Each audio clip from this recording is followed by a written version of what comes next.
Party కూర్చొని కార్యకర్తల సమావేశం 12 గంటలు 1 గంట వరకు జరిగింది. అందరూ అభిప్రాయ సేకరణ తీసుకున్నాము. జయనేష్ రెడ్డి గారు కానీ 3 గంటలప్పుడు ఫోన్ చేసినారు.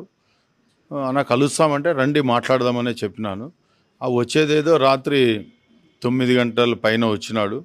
వచ్చిన తర్వాత కానీ అందరూ చాలామంది అంటే ఒక 30-40 మందితో కార్యకర్తలతో వచ్చినాడు. మాట్లాడినాను, విషయాన్ని చెప్పినాను.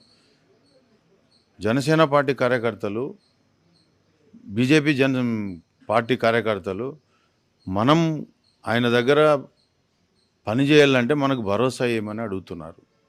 అంటే వాళ్ళ పార్టీ కార్యకర్తల్లోనే అయోమయ పరిస్థితి ఉంది.